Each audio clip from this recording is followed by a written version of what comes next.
students, how are you all? I'm sure you all are doing perfect and enjoying your studies too. So children, let's begin with our next chapter, which is Unit 2, The Animal World. इस unit में हम पढ़ेंगे सबसे पहले reproduction in animals के बारे में कि एनिमल्स कैसे अपने बेबीज को ग्रो करते हैं. Living things do not live forever, they eventually die. To continue their species, they need to produce more of their kind. The process by which animals produce young ones of their own kind is called reproduction. तो reproduction एक process होता है जिसके through animals, even human beings भी अपने जैसे ही मतलब अपने babies को क्या करते हैं, reproduce करते हैं. There are two different ways in which animal reproduce. दो तरीके से ये reproduce करते हैं. पहला है some animals give birth to their offsprings. Living things like human beings, lion, buffalo and dog give birth to their young ones. Some animals lay eggs that hatch into offsprings. Living things like birds, fish, frog and hen, they lay eggs from which the young ones hatch. तो पहला तरीका होता है जिससे जो human beings होते हैं या जो एनिमल्स होते हैं वो अपने बेबीज को जन्म देते हैं, ठीक है, मतलब अपने ही काइंड के छोटे बेबीज को ये जन्म देते हैं. लेकिन दूसरे जो एनिमल्स होते हैं वो क्या करते हैं, वो अंडे देते हैं. फिर वो अंडे को क्या करते हैं, हैच करते हैं. फिर उन अंडों में से बेबीज निकलते हैं. जैसे आपने बर्ड्स को देखा होगा, हेन्स को देखा होगा, फ्रॉग्स, फिशेस को देखा होगा. ये अंडे देते हैं, फिर उनको हैच करते हैं और फिर उनमें से बेबीज निकलते हैं. Fact bite, some species of lizard can both lay eggs and give birth to young ones. अब कुछ species ऐसी भी है lizards की जो दोनों तरीके से reproduce करती है. वो eggs भी देती हैं और वो babies को भी जन्म देती हैं. Based on reproduction, animals giving birth, animals laying eggs. ठीक है, तो दो तरीके से reproduction होता है animals में. Animals that give birth to offsprings, animals that give birth to their young ones and feed them with their milk are called mammals. जो animals अपने बच्चों को दूध पिलाते हैं उन्हें mammals कहा जाता है.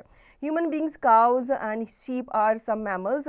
Such animals feed their babies with their own milk until they start eating. तो जब तक वो बच्चा खाना शुरू नहीं करता उनको दूध पिलाया जाता है माँ का. Mammals take a good care of their young ones. They feed them, clean them and keep them safe until they learn to take care of themselves. अब जैसे हम लोग होते हैं, हम अपने बेबीज़ को क्या करते हैं, उनकी केयर करते हैं, ठीक है. जब तक वो खुद अपनी केयर करने लायक नहीं हो जाते तो वो मम्मी पापा की शेल्टर में ही पलते बढ़ते हैं. इसी तरीके से एनिमल्स भी करते हैं. Lion, tiger, rat, rabbit and dog are certain example of mammal. It also include bat and aquatic animals like whale, dolphin and seal. Now fact bites, duck-billed platypus and spiny antler lay eggs. This is an exception where mammals lay eggs. अब कुछ mammals ऐसे भी होते हैं जो egg देते हैं, तो ये exceptional cases माने जाते हैं, जैसे कि duck-billed platypus and spiny antler. Now activity 1, match the columns. अब यहाँ पे आपको column A, column B and column C दिया गया है, इनको आपको मैच करना है, ठीक है. लाइक पहला है आपका डोंकी. डोंकी के बेबी को क्या कहते हैं, तो आप उसके बेबी से उसको मैच करेंगे. कैंगरू, कैंगरू के बेबी को क्या कहते हैं, उसको आप मैच करेंगे, ठीक है. कैट, कैट के बेबी को किटन कहते हैं और यहाँ पे उन दोनों का पेयर आपको नजर आ रहा है, इसको आप मैच करेंगे और इसी तरीके से एक्टिविटी को आप कंप्लीट करेंगे. Mammals have the following features. They have hair or fur on their body to keep them warm.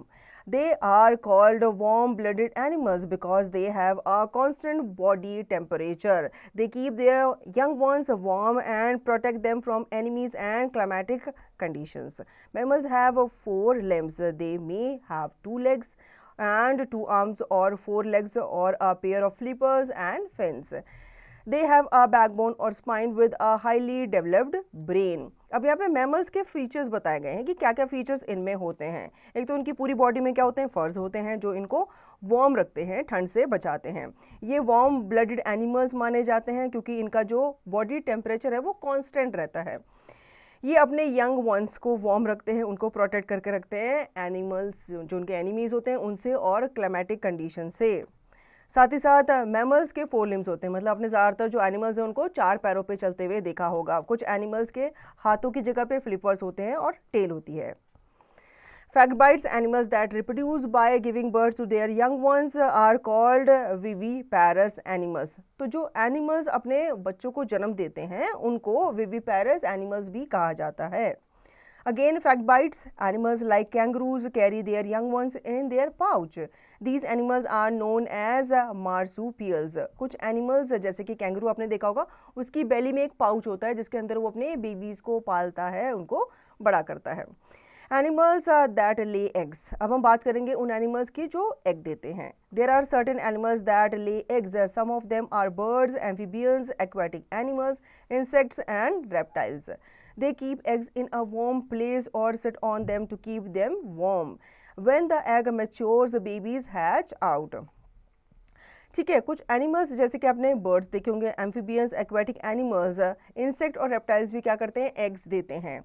In eggs को ये क्या करते हैं, पहले तो देते हैं, फिर इनके ऊपर ये बैठ जाते हैं, इनको एक गर्माहट देते हैं और उसके बाद कुछ टाइम तक जब ये गर्माहट देते हैं, एक टाइम पीरियड ओवर होने के बाद वो बेबी जो है वो उस एग में से बाहर निकलता है.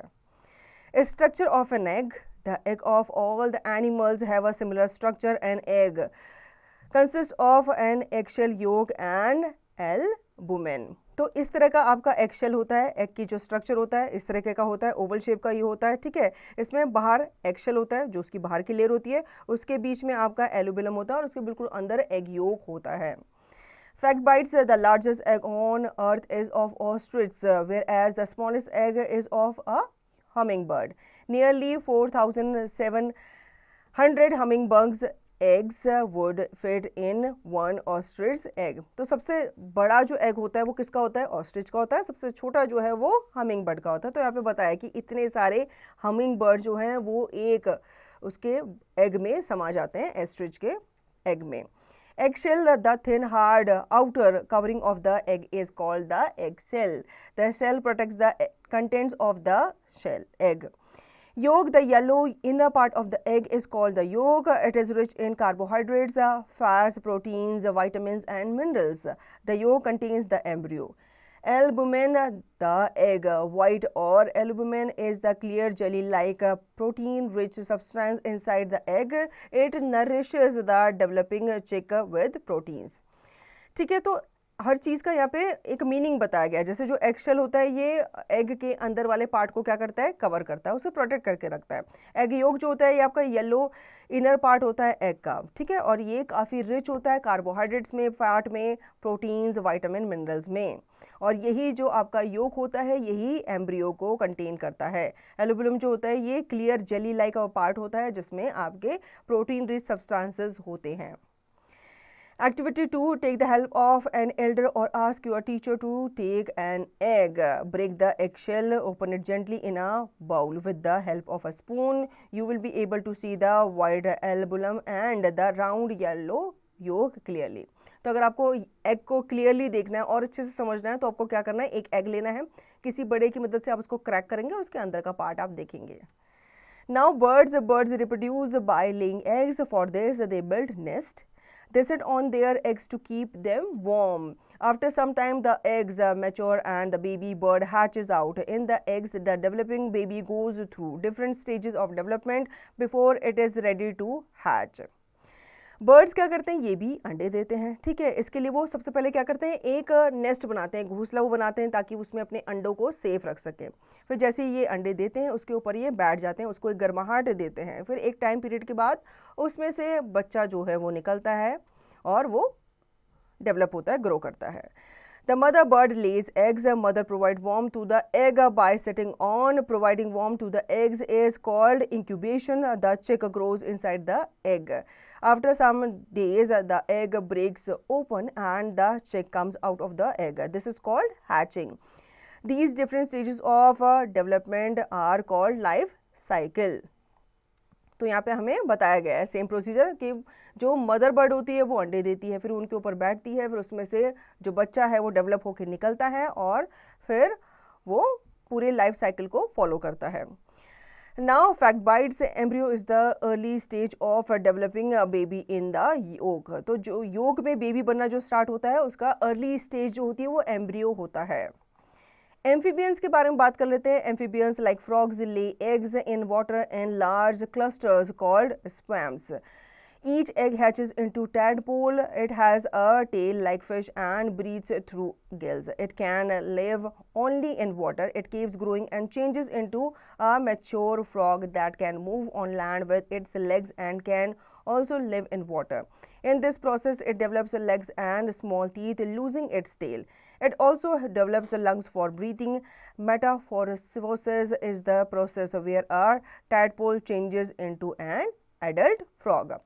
तो एम्फीबियंस की यहाँ पे बात की गई है, इसमें हमने बात करी है फ्रॉग्स की। फ्रॉग्स जो हैं ये पानी में ही अपने अंडे देते हैं, ठीक है। इनके अंडे इस तरीके से होते हैं जिनको स्पैम्स कहा जाता है। फिर ये टेडपोल में बदलते हैं। टेडपोल आपने देखा होगा, इनकी टेल होती है, इनके बहुत टाइनी से पैर होते हैं और ये पानी में ही पलते बढ़ते हैं। फिर इसके बाद ये फ्रॉगलेट बनते हैं और धीरे धीरे एक एडल्ट फ्रॉग में कन्वर्ट हो जाते हैं।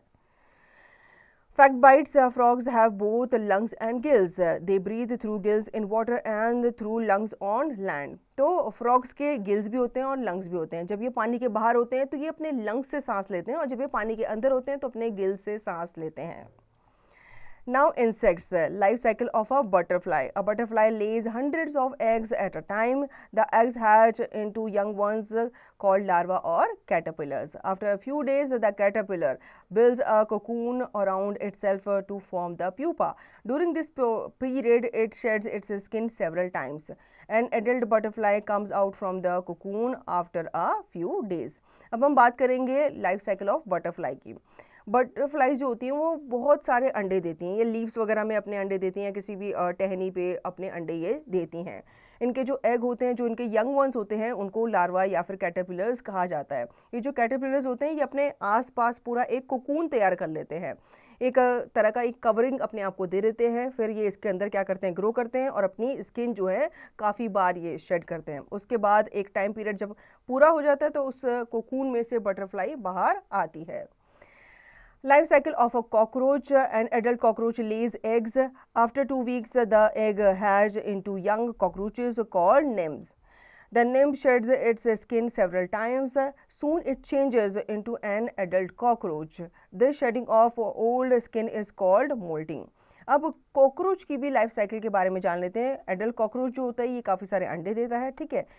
2 वीक के बाद ये जो अंडे होते हैं ये यंग कॉकरोचेस में हैच कर जाते हैं, जिनको निम्फ कहा जाता है। निम्फ जो होते हैं ये अपनी स्किन्स को काफ़ी बार शेड करते हैं।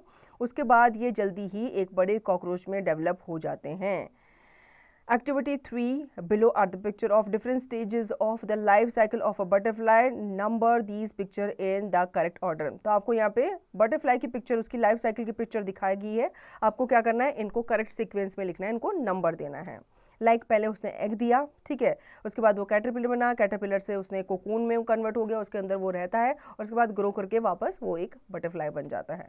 Now reptiles like lizards, snakes, turtles and crocodiles lay their eggs in holes in the ground. They have a hard shell which does not break easily. After laying the eggs, some of them go away and come back. The eggs are warmed by the heat of the sun and are not protected by the parents. Sometimes other animals eat the egg of such reptiles. तो अब हम reptiles के बारे में बात करते हैं। Reptiles कैसे अपने अंडे देते हैं। तो जो रेप्टाइल्स है जैसे लिजर्ड्स है, स्नेक है, क्रोकोडाइल है, टर्टल है, ये एक होल ग्राउंड में बनाते हैं और उसके अंदर ये अंडे देते हैं। उसके बाद ये इनको प्रोटेक्ट भी नहीं करते। तो कभी कभी क्या होता है, इनके जो एनिमीज वगैरह होते हैं वो इनके अंडे खा भी जाते हैं। Now next है आपका animals looking after their babies. Animals love their babies and protect them from any kind of harm. They feed them, clean them and keep them warm. Birds build nests to protect them. Some monkeys also live in groups. The mother usually carries the baby around when the baby is very young. Others member of the group also help the mother in taking care of the babies. Mammals protect their young ones with their special body features. For example, cow protects its calf from enemies with its horns, whereas a kangaroo carries jaw in its pouch. In many birds, the mother lay eggs in a nest and both parents take turns to sit on them to keep them warm. After the egg hatch, the chick remains in the nest. Both the father and the mother bring food for the chick and keep them safe from predators. तो जैसे हम लोग अपने babies की care करते हैं, वैसे जो एनिमल्स होते हैं ये भी अपने बेबीज़ की केयर करते हैं, उनको बचाते हैं, उनको क्लीन करते हैं, उनको खाना खिलाते हैं, उनको उनके एनिमीज से प्रोटेक्ट करके रखते हैं। कुछ मंकीज़ को आपने देखा होगा, वो अपने बेबीज़ को बिल्कुल अपने से चिपका के रखते हैं और जहाँ भी वो जाते हैं अपने बेबीज़ को भी वो ले करके जाते हैं, क्योंकि उनके बेबी बहुत छोटे होते हैं, उनको टेक केयर की बहुत ज़रूरत होती है। जो मैमल्स होते हैं इनके अलग अलग स्पेशल बॉडी फीचर्स होते हैं, जैसे कि काऊ को आपने देखा होगा, अगर उसके पास कोई उसके बेबी को टच करने आता है या उसको हार्म पहुंचाने आता है तो वो अपने सींग से उसे मार करके भगाती है। आपने कैंगरू को देखा होगा, उसके पास एक पाउच होता है उसके बेली में, जिसमें वो अपने बेबी को छुपा करके रखती है। बर्ड्स को आपने देखा होगा, ये नेस्ट बना करके अपने अंडे उसमें देते हैं और फिर एक एक करके दोनों जैसे आपका फादर बर्ड है और मदर बर्ड है, वो एक एक करके उनको क्या करते हैं, गर्माहट देते हैं। फिर जैसे ही एग में से बेबीज निकलते हैं तो उनको फीड करने का काम भी दोनों का होता है, मदर का होता है, फादर का होता है। Now read at a glance, animals produce their young ones to continue their species.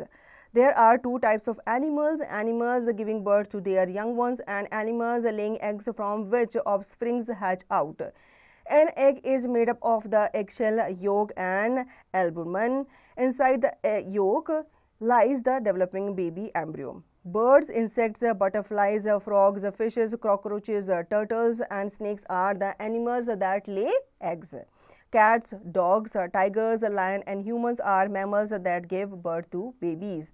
Mammals give birth to young ones, care for their babies and feed them with their own milk. Now key terms to know: reproduction, the process by which living things reproduce their offsprings. Life cycle, time period between birth and death. Mammals, the animals that give birth to their babies. Larva, young one of an insect that looks like a worm. Spawns, large clusters of frogs' eggs. Caterpillar, larva of butterfly. Metamorphosis, the process where a young one changes into an adult. Hatching, process by which a fully developed young one emerges from the egg.